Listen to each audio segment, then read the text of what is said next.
na naman po tayo at tulad ng aking nabanggit na babalikan ko kayo. Ngayon po sa ating pagbablog, una ko po nang babanggitin sa inyo ang katagang kasalanan o pagkakasala. Ang pagkakasala ay may dalawang uri, isang sinasadya at hindi sinasadya.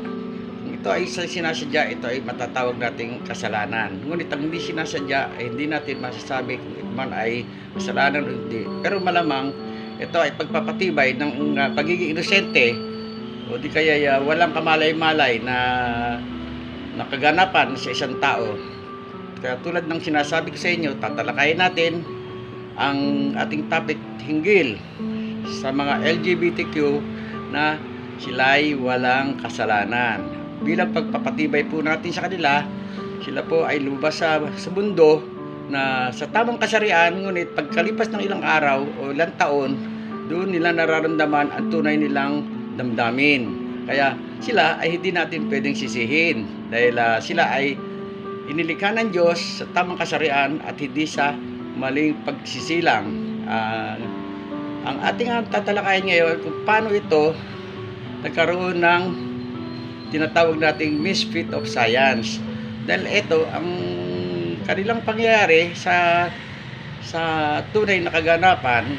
Sila ay nilikha ng Diyos, pumasok sa loob ng bahay bata ng isang ina upang isilang. Ngunit sa mga sandaling sila ay pinoproseso sa loob ng ovary ng kanilang mga magulang, bibigyan ko ng konti paliwanagan na upang masabi natin na ang Diyos ay hindi nagkamali.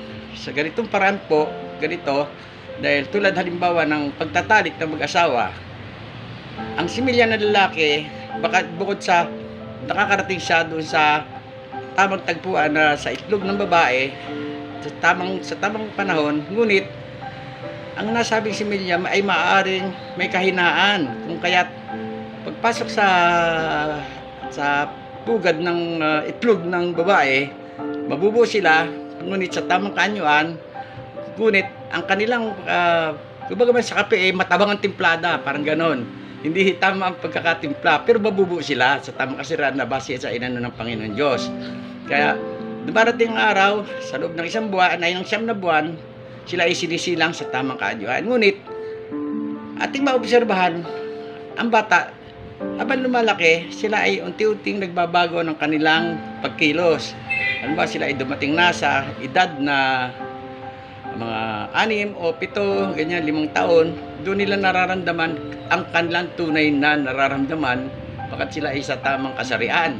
Kung kaya't sila ay masasabi nating walang kasalanan sa pagkakalikha sa kanila. Tama ang proseso, pero pagkaka-develop ng itlog ng ina at saka nung similya nung ama ay medyo may problema. Kaya yun, dumarating sa punto na paglaki nila, doon nakikita, nagbabago ang pagkilos, yung sabi sa mga gawain, makikita natin na kakaiba sa normal na tutugma sa kanilang kasarian.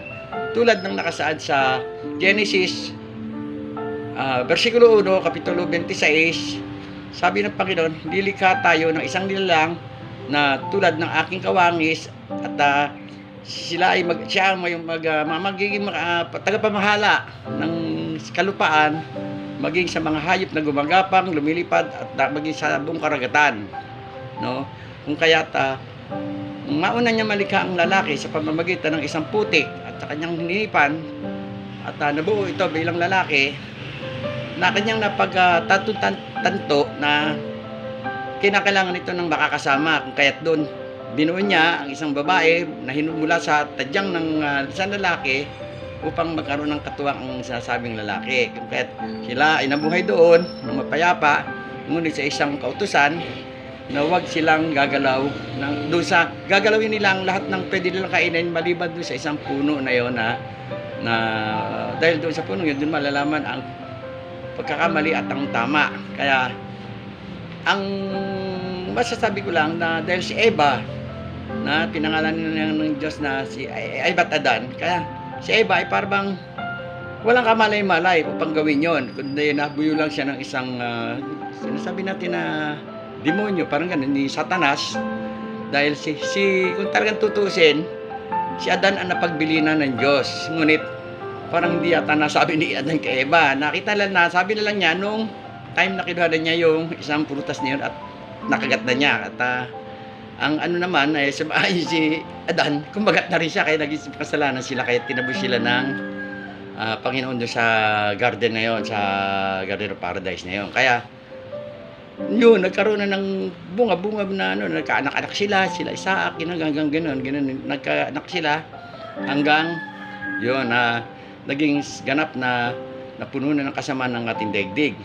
Ngunit balik tanaw tayo doon sa sinabi natin na pagkakasilang ng mga LGBTQ na hindi sila sadya para maging ganun sila ay may karapatan mabuhay sa mundo na katunayan pa nga masisipag sila base doon sa ating interview mamaya ipapakita natin at ang kanilang hangarin ay simple lang, no? Although sila ay lumalaban sa lipunan sa takbo ng buhay, kung kaya kahanga-hanga rin sila talaga doon sa pwede silang tawagin na warriors of the society kasi hindi sila namimili ng kahit anong trabaho, basta kumita sila maghanap buhay at matustusan nila ang kanilang araw-araw pangangailangan pagkain at kung ano pang ibang kailangan nila sa pang-personal.